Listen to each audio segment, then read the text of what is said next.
Hello, I'm Professor Brian Boucher. Welcome back. In the next two videos, we're going to talk about how these temporary differences create deferred tax assets and deferred tax liabilities. I flipped a coin a few minutes ago. Deferred tax assets won the toss and elected to defer to the second video. So we're going to start with deferred tax liabilities. Let's get started. Before we jump into how temporary differences work, I want to quickly review some of the terminology. So remember, temporary differences are differences between income tax expense on the financial statements or the books and income tax payable to the government that reverse over time. So remember, income tax expense is adjusted pre-tax income times the statutory tax rate, where adjusted pre-tax income is based on GAAP rules or IFRS rules and excludes permanent differences. Now, I want to mention here, for convenience, I'm just going to say pre-tax income instead of adjusted pre-tax income the next few videos. It saves space on the slide. It saves me from having to say adjusted pre-tax income a lot. And as it turns out, when we're really focusing on the effect of temporary differences, adjusted pre-tax income and pre-tax income are going to move in the same direction relative to the taxes paid to the government. So for convenience, in the next few videos, I'm just going to use pre-tax income instead of adjusted pre-tax income. This income tax expense is the expense that, of course, goes on the income statement. Income tax payable is going to be the taxable income times the statutory rate, where taxable income is what we calculate based on the tax code rule set by the government, and income tax payable will ultimately be the tax that we pay to the government. Now, income tax expense and income tax payable will almost never be the same because of these temporary differences. The temporary differences are going to be stored in the deferred tax assets and liabilities. And throughout these videos, we're going to use a statutory tax rate of 35% in all calculations, unless I give you another rate. And the 35% is the current statutory rate in the US. Are you certain that we should use the statutory rate, my sister? Yes, Ivy. I am here. Julie, welcome. You got here early. Do you want to join the class? Here, take my seat. I have to wash my car and go surfing today. So, Professor, I always tell my sister that she should use the effective tax rate for tax calculations. What do you have to say about that?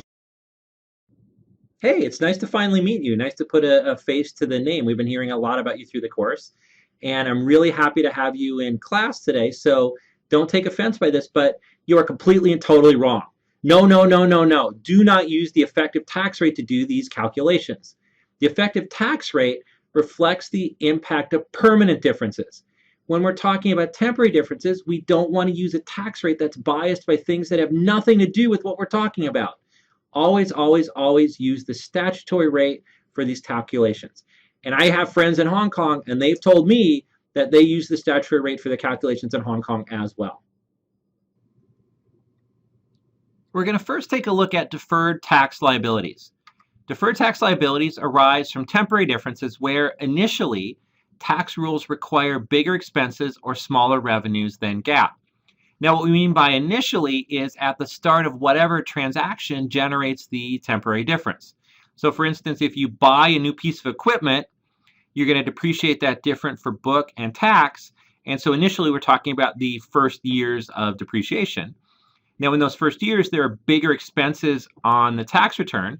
Bigger expenses mean that taxable income is less than pre-tax income, or flipping it around, pre-tax income is greater than taxable income. That means that income tax expense has to be greater than income taxes payable. Both income numbers are multiplied by 35%, so that means that more pre-tax income means more income tax expense. We're going to create a deferred tax liability, which is going to represent the obligation to make higher tax payments in the future. So let me show you how this works. We're going to have income tax expense, and let's just say it's 100. I'm making these numbers up. So we debit income tax expense for 100. Income tax expense is greater than income taxes payable, so we credit income taxes payable, the liability which shows what we owe the government, for let's say 90. We're going to credit a deferred tax liability, create a deferred tax liability for the difference, 10, which is going to represent that obligation to pay an extra 10 in taxes in the future. So we saved 10 in taxes now, we're going to pay 10 extra in taxes in the future. So in the future, GAAP is going to require bigger expenses or smaller revenues than tax rules, so it's a temporary difference. It reverses. Pre-tax income will now be less than taxable income. Income tax expense will be less than income taxes payable. Less pre-tax income means less income tax expense on the financial statements. And we'll see the journal entry reverse. So we've got debit income tax expense for, say, 90, credit income tax payable for 100. Now the expense is less than the payable, and so we're going to debit deferred tax liability for 10, which reverses out this temporary difference and basically represents the fact that we've now paid this higher tax obligation that we knew we were going to have in the future. Really? This looks like a regular liability. You have an obligation today that you have to pay in the future. What is so special about a deferred tax liability anyway? Well, the big difference is that a deferred tax liability has the word tax in it, and anytime anyone hears the word tax, their eyes glaze over and they start to not pay attention. But you should snap out of that and view this as just a regular liability. So when you see a deferred tax liability, view it as an obligation to make future payments of extra taxes, and those extra taxes are as a result of the fact that you've saved some taxes to date. So by saving taxes now, it's created an obligation to pay extra taxes in the future, and that's pretty much the definition of a liability. Okay, let's do an example. So Bry Company buys a $120,000 machine on January 1st, 2010. For book purposes, it estimates the machine will have a 3-year useful life with no salvage value. For tax purposes, the maker's schedule dictates a depreciation schedule of $80,000, $27,000, and $13,000 in the 3 years, over the 3-year life. What is a maker's schedule? We certainly do not have anything called a maker's schedule in Hong Kong. So makers is the name of the depreciation schedules that we have in the US. It stands for Modified Accelerated Cost Recovery System. I think I had said that in a prior video. Even though you don't have the same acronym makers in Hong Kong, there are still tax depreciation schedules in every country. In fact, I just Googled a few seconds ago and found that there were, rates of depreciation as prescribed by the Board of Inland Revenue, which is the depreciation schedule used in Hong Kong. So every country has some kind of depreciation schedule, and oftentimes it's accelerated to provide these kind of tax savings for companies. So on the left side of the screen, or the debit side of the screen, we're going to keep track of what's going on in the books where they're using straight line depreciation. So for 2010, we're going to assume that earnings before taxes, depreciation, and amortization is $100,000. Then we'll subtract the $40,000 of depreciation expense. $40,000 is the straight line method depreciation. $120,000 minus no salvage value divided by 3-year life is $40,000 per year. If we subtract that $40,000 from $100,000, we get pre-tax income of $60,000. Then we'll take that pre-tax income times 35% to get income tax expense of $21,000. On the right side, or the credit side of the screen, you'll see maker's method. This is what we're using for tax purposes. So we'll assume, again, for the purpose of this example, that our earnings before taxes and depreciation is $100,000. We'll subtract the depreciation expense of $80,000, which is what's dictated by the maker schedule, to get a taxable income of only $20,000. We take that taxable income times 35% to get income tax payable of $7,000. So income tax payable is what we're going to eventually have to pay the government based on the maker's depreciation schedule.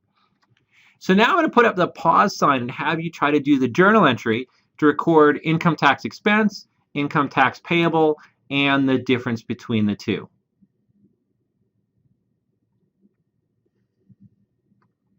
Okay, so we're going to debit income tax expense $21,000 so that income tax expense shows up on the income statement. We're going to credit income tax payable for $7,000. That income tax payable is what we're going to pay the government based on our tax return. Our debits don't equal our credits, so we need something to make this balance. And so what we're going to do is credit a deferred tax liability for $14,000. That's going to represent the obligation to eventually pay the government the $14,000 of tax savings we got today. So we were able to save $14,000 worth of tax savings today. At some point, we'll have to pay that back. And then what I'm going to do throughout the example is keep track of our deferred tax liability T account so we can see how this develops over time. And so now we have a credit entry of $14,000 in that T account. I have a feeling that I have seen this journal entry before. Wait, oh yeah. This looks like the entry last week, the one where we debited interest expense, credited cash, and plugged bonds payable. Really? Are we recycling our journal entries? Yeah, I'm glad you noticed that. Accountants basically have 4 or 5 tricks, and we keep applying those tricks over and over and over again. Like one of them is contra assets. We use that one quite a bit, and you'll see that one again soon. This is another example of our trick where we have to debit an expense based on accrual accounting practices. We credit cash based on how much cash we owe. The two numbers don't equal, and so then we use a liability to basically plug the difference, to store up the difference between the expense and the cash. It's an old trick, and it's one that we'll use again and again and again. Then in 2011, the books are going to look the same for Bry Company. We're going to assume the same 100,000 of earnings before taxes and depreciation. Of course, that might not happen in practice, but it makes it easier to see assuming the same 100,000. Depreciation expense is the same because it's straight line, which gives us the same pre-tax income and the same income tax expense. On the tax return on the right side, again, we'll assume the same pre-depreciation, pre-tax taxable income, 100,000. Depreciation expense is now only 27,000 because the maker schedule has it drop substantially in year 2, which means our taxable income shoots up to 73,000. That's 100 minus 27. We take 73,000 times 35%, and our income tax payable is 25,550. So why don't you try to do the journal entry for income tax expense and income tax payable?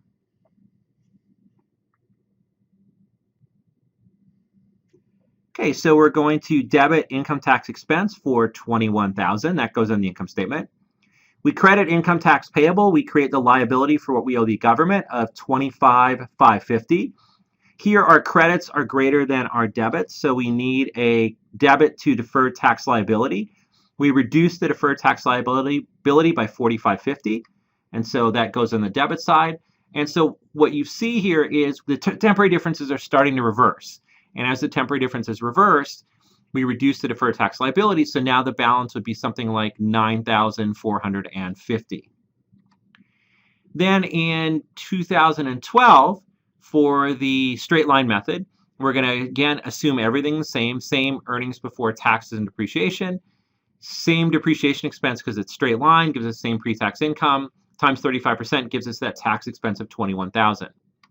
For the maker's method, we'll assume again the taxable income before depreciation and taxes is 100,000. Now the depreciation expense has dropped to 13,000 under the maker's schedule, which makes our taxable income rise to 87,000. 87,000 times 35% is 30,450. So why don't you try to do the journal entry to record the income tax expense and income tax payable?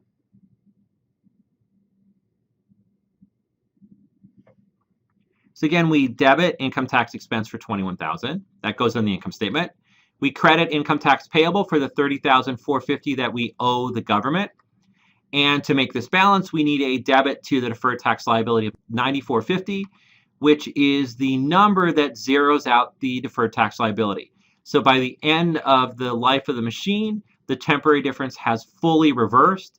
We've paid back all the tax savings that we got in the first year, and now there's no more deferred tax liability. Sister, would you take the present value of the deferred tax liability in Hong Kong? It seems that the professor simply added up the future tax payments to get the original DTL. Why yes, we always take the present value of future cash flows when valuing a liability. Did you not learn time value of money in this course? Yes, we did learn time value of money. It just turns out that under US GAAP and under IFRS, used in many countries around the world, including Hong Kong, the rules state that we don't use present value for deferred tax liabilities or deferred tax assets, which we'll see later. The deferred tax liabilities just reflect the nominal dollars, the actual dollars we owe. We don't discount them to present value. Now, we will have to take into account changes in tax rates that might happen in the future, so we're going to see that later on. But just by rule, we don't take into account present value when doing these, and that's just the way that it is. So let's wrap up this example by making one more point.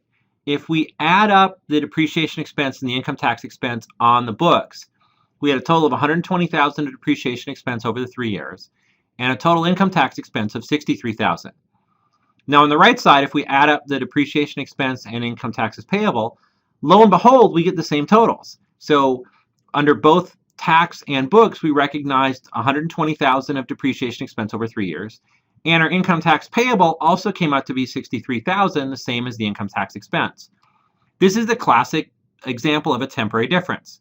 The timing of the depreciation expense and tax expense is shifted across time, but the totals are the same between the books and taxes.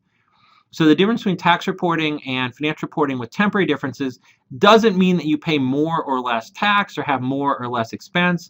All it's doing is shifting those expenses and those taxes across time.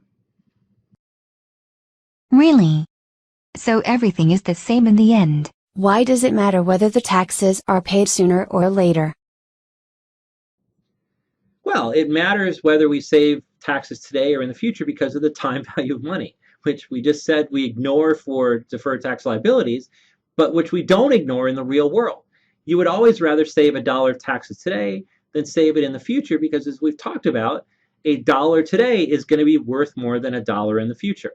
Another way you could think about it is you save taxes today, you can use that money to invest in some kind of investment and basically get a return on that investment, which not only covers the amount of taxes you have to pay in the future, but gives you a little bit extra. So the reason why the US government has accelerated depreciation for equipment is basically to encourage investment. By giving this tax break on the first years of depreciation, it encourages companies to go out and buy new equipment to invest in the economy, and then they can get the benefit of these tax savings, which are worth more today than tax savings would be worth in the future because of the time value of money.